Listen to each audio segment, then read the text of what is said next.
நம்முடைய ஆண்டவராகிய இயேசு கிறிஸ்து சிலுவையில் முடிந்த முதலாம் வார்த்தை, பிதாவே இவர்களுக்கு மன்னியும், தாங்கள் செய்கிறது இன்னதென்று அறியாதிருக்கிறார்களே. ஜெபம் செய்வோம். கிருபையுள்ள கடவுளே, நீர் எங்களுக்காக கொல்கத்தா மேட்டிலே கோர சிலுவையிலே நீர் கர்த்தாவை மொழிந்த முதலாம் திருவார்த்தையை நாங்கள் தியானிக்கும்படியாக இந்த நேரத்தில் எங்களுக்கு ஆயத்தப்படுத்திக் கொண்டிருக்கிறேன். இப்பொழுதும் அடியனை மறைத்து ஆவியானவரை இடைபட வேண்டுமா ஜெபிக்கிறோம். நீர் பேசும், நாங்கள் கேட்க ஆவலோடு காத்திருக்கிறோம். உடைய வசனமே சத்தியம் சுவாமி. ஆமென். கர்த்தருக்குள் பிரியமானவர்களே, கடவுளுடைய பெரிதான கிருபையினாலே 2025ஆம் ஆண்டிலும் பெரிய வெள்ளி, நல்ல வெள்ளி, புனித வெள்ளி என்று சொல்லி அழைக்கப்படுகின்ற இந்த நாளிலே ஆண்டவராகிய இயேசு கிறிஸ்து சிலுவையிலிருந்து கடைசியாக மொழிந்த திருவார்த்தைகளை கேட்க கர்த்தர் உங்களுக்கும் எனக்கும் கிருபை செய்திருக்கின்றார். ஒருவேளை யாராவது மறித்து விடுவார்கள் சொன்னால், முதலாவது நாம் போனவுடன் கேட்கின்ற ஒரு கேள்வி, கடைசியாக என்ன சொன்னாங்க? கடைசியாக என்ன சொன்னார்கள்? அப்படினால் நம்முடைய வாழ்க்கையிலே ஆண்டவராகிய இயேசு கிறிஸ்து ஒவ்வொரு ஆண்டும் அவருடைய திருவார்த்தையை கொடுத்து கொண்டே இருக்கின்றார். அதை நாம் நினைவு கொண்டு கொண்டே இருக்கின்றோம். நம்முடைய வாழ்க்கை எப்படிப்பட்டதாய் இருக்கிறது என்பதை நாம் நாட்களிலே நாம் சிந்தித்து பார்க்க அழைக்கப்படுகின்றோம். லூக்கா நற்செய்தி நூல் 23ஆம் அதிகாரம் 34ஆம் வசனம். அப்பொழுது இயேசு, பிதாவே இவர்களுக்கு மன்னியும், தாங்கள் செய்கிறது இன்னதென்று அறியாதிருக்கிறார்களே என்றார். அன்புக்குரியவர்களே, இயேசு இந்த வார்த்தையை சொல்லுகின்ற பொழுது பிதாவை முதலாவது அழைக்கின்றவராய் இருக்கின்றார். அப்படினால் அவர் பிதாவோடு கொண்டிருந்த உறவு கடைசி மட்டுமாக நிலைத்திருக்கின்றது என்றால், பிதா என்னை அனுப்பினார் என்று சொல்லி சொன்ன கர்த்தர், என்னை கண்டவன் பிதாவை கண்டான் என்று சொல்லி சொன்ன கர்த்தர், இந்த நேரத்திலே தன்னுடைய பாடு மரணத்திலே அவர் இருக்கின்ற சூழ்நிலையிலே அவர் பிதாவை அழைக்கின்றார். ஆனால் அங்கு உறவு அங்கே பார்க்கின்ற பொழுது அது காக்கப்படுகின்றதா இருக்கின்றது. அன்புக்குரிய திருச்சபை மக்களே, நம்முடைய உறவு எப்படிப்பட்டதா இருக்கின்றது? இன்றைக்கு நீங்களும் நானும் கொண்டிருக்கின்ற உறவு கடவுளோடு எப்படிப்பட்டதா இருக்கின்றது, அல்லது சக விசுவாசிகளோடு நாம் கொண்டிருக்கின்ற உறவு எப்படிப்பட்டதா இருக்கிறது என்பதை நாம் நினைத்து பார்க்க அழைக்கப்படுகின்றோம். நன்கு பார்க்கின்ற பொழுது அங்கு முதலாவது அவர் பிதாவே என்று கூப்பிடுகின்றார், நான்காவது என் தேவனே என் தேவனே என்று கூப்பிடுகின்றார், கடைசியாக பிதாவே என்று சொல்லி தன்னுடைய ஜீவனை கொடுக்கின்றார். அப்படினால் அவர் கடைசி மட்டுமாக தன் ஜீவன் போக மட்டுமாக அவர் கொண்டிருந்த பிதாவோடு கொண்டிருந்த உறவு அங்கு வெளிப்படுகின்றதா இருக்கின்றது. அங்கு பார்க்கின்றோம், பிதாவே இவர்களுக்கு மன்னியும், தாங்கள் செய்கிறது என்னதென்று அறியாதிருக்கிறார்கள். அவர் யாருக்கு மன்னிப்பை கொடுத்தார்? யாரை மன்னித்தார்? முகத்திலே துப்பி, முச்சுடி சூடி, அவமானப்படுத்தி, தம்மை கொலை செய்து பரபாசை விடுதலை பண்ணும் இயேசுவை சிலுவையிலே அறையும் என்று சொல்லி சொன்ன மக்களுக்கு அவர் தன்னை மன்னிப்பை கொடுக்கின்றார். அங்கு பார்க்கின்றோம், பிரதான ஆசாரியரும் மூப்பரும் இயேசுவை நிந்தை செய்யும்படியாக ஏரோது மரணத்துக்கு ஒப்பு கொடுத்தார். பிலாத்து மீண்டுமாக அவரை ஒப்பு கொடுக்கின்றதை பார்க்கின்றோம். ஆனால் அங்கு பார்க்கின்ற அந்த விசாரணையிலே அவரிடத்தில் எந்த குற்றமும் காணவில்லை. இதுதான் அங்கு சொல்லப்படுகின்ற செய்தி. ஆனால் ஒருவரை விசாரணை செய்ய வேண்டும் என்றால் இந்த நேரத்தில் தான் பண்ண வேண்டும். ஆனால் ஆண்டவராய் இயேசு கிறிஸ்துவை இரவோடு இரவாக எல்லா விசாரணையும் முடித்து அவரை ஒப்பு கொடுக்கின்றார்கள் மரணத்திற்கு. அப்படின்னா பிலாத்து அங்கு செய்கின்ற காரியம் என்ன? தான் ஆளுநராக இருந்தாலும் கூட மக்களுடைய விருப்பத்துக்கு தன்னை இணங்கி அங்கு ஒப்பு கொடுப்பதை பார்க்கின்றோம். அன்புக்குரியவர்களே, இன்னைக்கு அநேக நேரங்களிலே ஆண்டவர் நமக்கு கொடுக்கின்ற பொறுப்பை நாம் உணராதபடி நாம் வாழ்ந்து கொண்டிருக்கின்றோம். நமக்கு கர்த்தர் அநேக பொறுப்புகளை கொடுத்திருக்கின்றார். அவருடைய பிள்ளைகளாய் அழைக்கப்பட்டிருக்கின்ற நமக்கு பொறுப்பு உண்டு என்று நாம் அறிந்து கொள்ள அழைக்கப்படுகின்றோம். மத்தேயுவிலே பார்க்கின்ற பொழுது 5ஆம் அதிகாரம் 44ஆம் வசனம் சொல்கிறது, உங்கள் சத்துருக்களை சிநேகியுங்கள், உங்களை சபிக்கிறவர்களை ஆசீர்வதிங்கள், உங்களை பயக்கிறவர்களுக்கு நன்மை செய்யுங்கள், உங்களை நிந்திக்கிறவர்களுக்காகவும் உங்களை துன்பப்படுத்துகிறவர்களுக்காகவும் ஜெபம் பண்ணுங்கள் என்று சொல்லி பார்க்கின்றோம். அன்புக்குரியவர்களே, இயேசு எதை மலையிலே பிரசங்கித்தாரோ, மலை பிரசங்கம் என்று சொல்கிறோமே மத்தேயு 5:6 எதை அவர் பிரசங்கித்தாரோ அதை தன்னுடைய சிலுவை மரணத்திலே நிறைவேற்றுகின்றவராய் இருக்கின்றார். அவர் ஏதோ பூலோகத்திலே அல்ல, பூலோகத்துக்கும் வானத்துக்கும் நடுவாக நிற்கின்ற வேளையிலும் கூட எதை அவர் போதித்தாரோ அதை நிறைவேற்றுகின்றவராய் இருக்கின்றார் என்று பார்க்கின்றோம். ஏன் மன்னித்தார் என்று பார்க்கின்ற பொழுது இயேசு தமது பகைவரை மன்னிக்குமாறு பிதாவை வேண்டுகிறார் என்று பார்க்கின்றோம். மன்னிப்பதற்கு காரணத்தை குறிப்பிடுகின்றார். அங்கு சொல்லுகின்ற பொழுது அவர்கள் தாங்கள் செய்கிறது இன்னதென்று அறியாதிருக்கிறார்கள். அவர்கள் செய்கிறது இன்னதென்று அறியாதிருக்கிறார்கள். காரணம் பாருங்க, எவ்வளவு அன்பு வைத்திருப்பார் சொன்னால் அவர் சொல்லுகின்ற வார்த்தை, இவர்கள் அறியாமல் செய்கின்றார்கள். இன்னைக்கு நீங்கள் நானும் செய்து கொண்டிருக்கின்ற காரியம் அறிந்து செய்கின்றோமா, அறியாமல் செய்கின்றோமா? ஆனால் இன்றைக்கும் ஆண்டவர் நம்மை குறித்து பிதாவிடத்திலே பரிந்து பேசுகிறவராயிருக்கின்றார். என்னுடைய மகளும் என்னை விட்டு தூரமாய் போனாலும், என்னுடைய தேவையான காரியங்களிலிருந்து அவர்கள் விலகி சென்றாலும், அவருக்கு கொடுக்கப்பட்ட பொறுப்பை அவர்கள் செய்யாமல் இருந்தாலும் ஆண்டவர் இன்றைக்கும் ஆண்டவராகிய இயேசு கிறிஸ்து பிதாவிடத்திலே பரிந்து பேசுகிறவராய் இருக்கின்றார் என்று பார்க்கின்றோம். அப்போஸ்தலர் 3ஆம் அதிகாரம் 15-12 பார்க்கின்ற பொழுது, யூதர்களுக்கு அதிகாரிகளும் தங்கள் அறியாமையினாலே ஜீவாதிபதியாகிய இயேசுவை கொலை செய்தார்கள் என்று சொல்லி அங்கு பார்க்கின்றோம். யூதர்களுக்கு அதிபதிகள் என்ன செய்கிறார்களாம்? அறியாமையினாலே ஜீவாதிபதியாகிய இயேசுவை கொலை செய்ய கூறினார் என்று பார்க்கின்றோம். ஆம் அன்புக்குரியவர்களே, பிலாத்து தான் இவனிடத்தில் ஒரு குற்றமும் காணேன் என்று சொல்லி பார்க்கின்றோம். யோவான் 19:6 ஏரோதும் சொல்கின்றார், இவரிடத்திலே குற்றம் காணவில்லை. லூக்கா 23:15 பார்க்கின்றோம்.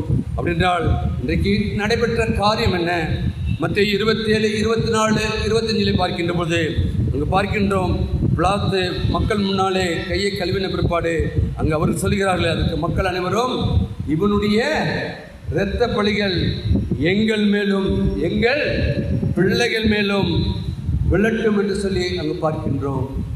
ஒரு பார்க்கின்ற போது அவர்கள் செய்த பாவம் அவர்களோடு மட்டுமல்ல, அவர்கள் இயேசுவை ஒரு குற்றம் அறியாதவரை அவர்கள் செய்தது மட்டுமல்ல, அவர்கள் சொல்லுகிறார்கள், இவரை சிலுவையிலே அறையும், இவருடைய பாவம் இவர்கள் மேல் எங்கள் மேல் மட்டுமல்ல எங்கள் பிள்ளைகள் மேலும் வரட்டும் என்று சொல்லி.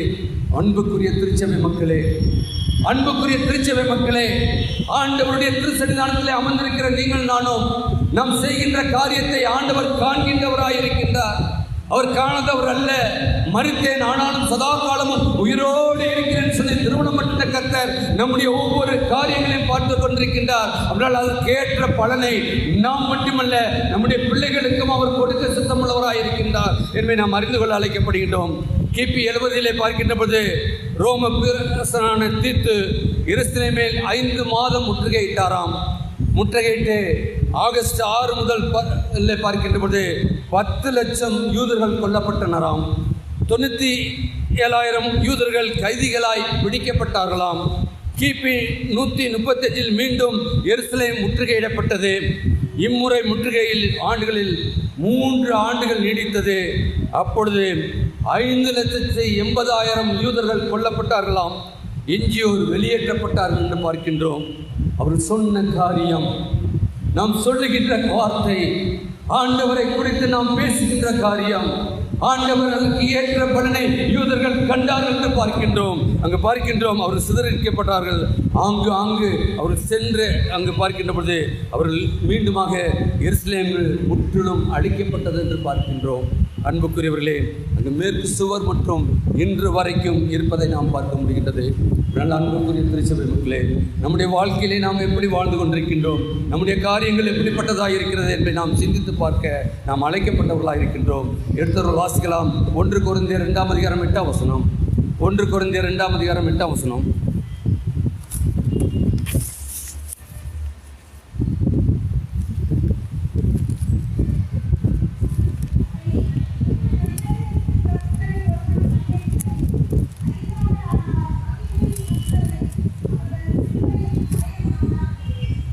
மகிமையின் கர்த்தரை அவர்கள் சிலுவையில் அறைய மாட்டார்களே.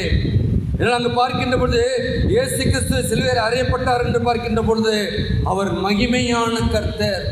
அவர் மகிமையான காரியங்களை இந்த உலகத்தில் செய்தார். யாரெல்லாம் அவரிடத்தில் வந்தார்களோ வந்த ஒருவரையும் அவர் புறம்பே தள்ளவில்லை என்று பார்க்கின்றோம்.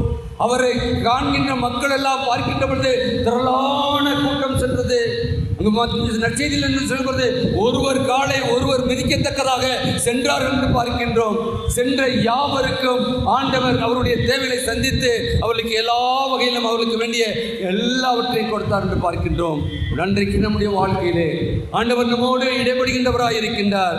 நாம் அவரை அண்டி வருகின்ற பொழுது அவரிடத்திலே நாம் மகிமையான காரியங்களை பெற்றுக்கொள்வோம் என்று சொல்லி நாம் இருக்க அழைக்கப்பட்டவர்களாக இருக்கின்றோம். அன்புக்குரியவர்களே, நம்முடைய வாழ்க்கை எப்படிப்பட்டதாக இருக்கிறது?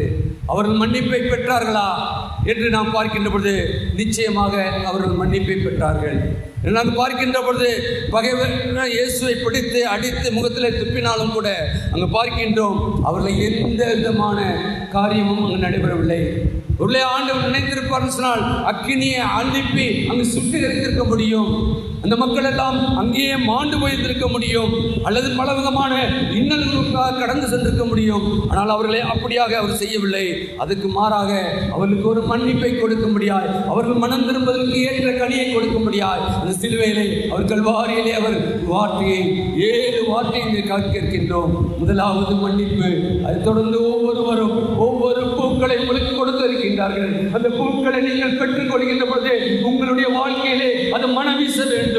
இதோ வந்தோம், ஆண்டுகள் கடந்து போயிட்டன, வரக்கூடிய 2025ஆம் ஆண்டிலே நான் கல்வாரி மேட்டிலே கர்த்தருடைய திருச்சங்கத்திலே ஒவ்வொரு பூக்களை பெற்றேன். முதலாவது ரட்சிப்பை பெற்றிருக்கின்றேன். அந்த பூவுடைய வாசனை என்னுடைய வாழ்க்கையிலே இருக்க வேண்டும். நான் மன்னிக்க பெற்றிருக்கின்றேன், மன்னிக்கப்பட்டிருக்கின்றேன் சொல்லி நாம் மன்னிப்பை பெற்றவர்களாக இருக்க அழைக்கப்படுகின்றோம். எனவே இந்த மன்னிக்கப்படுகின்ற ஒரு சுபாவம் ஆண்டவர் நம்மை மன்னிக்கும்படியாக தான் அழைத்திருக்கின்றார். இயேசு இதன் மூலமாய் நமக்கு கற்றுத்தடும் பாடம் என்ன என்று பார்க்கின்ற பொழுது அங்கு பார்க்கின்றோம். லூக்கா 21:36 அவர் சொல்கின்றார் 2 பாடங்களை அவர் சொல்கின்றார். ஒன்று, எப்பொழுதும் ஜெபம் பண்ணி விழித்திருங்கள். ஜெபம் பண்ணுகின்ற ஒரு வாழ்க்கை தான் கிறிஸ்துவனுடைய வாழ்க்கை. ஆண்டவராய் இயேசு கிறிஸ்து சிறு வயது முதற்கொண்டே அவர் ஜெபத்திலே அவர் தரித்திருந்தார். 12 வயதிலே வேதபாரர்கள் மத்தியிலே அவர் தர்க்கம் செய்தார் என்று பார்க்கின்றோம். அன்புக்குரியவர்களே, அது மட்டுமல்ல, மார்க் 1:35 அதிகாலை இருட்டோடு எழுந்து அவர் ஜெபம் பண்ணி ஒரு இடத்திற்கு போனார் என்று பார்க்கின்றோம். அது மட்டுமல்ல, மத்தேயு 14:25 தனித்து ஜெபம் பண்ண அவர் சாயங்கால நேரத்திலே மலையின் மேல் ஏறினார் என்று பார்க்கின்றோம். அது மட்டுமல்ல, லூக்கா 6:12-13 12 சிஸ்டர்களையும் முன் குறிப்பதற்கு முன்பாக அவர் மண்ணையில் ஏறி இரவு முழுவதும் ஜெபித்தார் என்று பார்க்கின்றோம். அன்புக்குரியவர்களே, ஜெப ஜீவியம் கிறிஸ்துவ ஜீவியமாக இருக்கின்றது. நீங்கள் நானும் கிறிஸ்துவை ஏற்றுக்கொண்டோம் என்று சொன்னால் கிறிஸ்து எப்படி ஜெபித்தாரோ அப்படி ஜெபிக்க அழைக்கப்படுகின்றோம். தன்னுடைய பாடுகள் மத்தியிலும் கூட கெத்சேமனே தோட்டத்திலே அவர் ஜெபித்தாரே, முழங்கால் படியிட்டு முகக்குப்புற விழுந்து ஜெபித்தாரே, இந்த பாத்திரம் என்னை விட்டு நீங்க கூடுமானால் நீங்க கெடுவது என்னுடைய சித்தம் அல்ல உம்முடைய சித்தம் என்று சொல்லி பிதாவிடத்திலே ஒப்படைத்தாரே. அந்த ஒப்படைப்பின் ஜெபம் இருக்கின்றதா? நீங்கள் நானும் இது வேண்டும் அது வேண்டும், என் பிள்ளைக்கு அது வேண்டும் இது வேண்டும் சொல்லி நாம் ஜெபித்துக் கொண்டிருக்கின்றோம். ஆனால் ஒப்படைத்தலோடு ஆண்டவருடைய சித்தம் எப்பொழுது நிறைவேறுமோ அப்பொழுது நிறைவேறட்டும் சொல்லி நாம் இருக்க அழைக்கப்படுகின்றோம். லூக்காவில் பார்க்கின்ற பொழுது இவர்களுக்கு மன்னிப்பை கொடுக்கின்ற கர்த்தராய் இருக்கின்றார். இதை 2வது அதை கற்றுத்தரும் பாடம் மன்னிப்பு. நம்மை பார்க்கின்ற பொழுது மன்னிப்பு என்பது மனிதனுக்கு இன்றைக்கு தேவையாக இருக்கின்ற ஒன்றாக இருக்கிறது. இன்னைக்கு மனிதனுக்கு தேவை ஒன்று மன்னிப்பு. ஆனால் மறுதளிப்பவனும் மனிதனே. மன்னிப்பை மறுதளித்து வாழ்கின்ற மக்கள் கூட்டமாய் இன்றைக்கு ஒரு ஜன கூட்டம் வாழ்ந்து கொண்டிருக்கின்றது என்பதை நாம் அறிந்து கொள்ள அழைக்கப்படுகின்றோம். மத்தேயு 6:14-15 பார்க்கின்ற பொழுது நீங்கள் மன்னிக்காவிட்டால் உங்கள் தந்தையும் உங்களுக்கு மன்னிக்க மாட்டார். நான் மற்றவர்களுக்கு எப்படி மன்னிக்கிறது போல எங்களுக்கு மன்னியும்.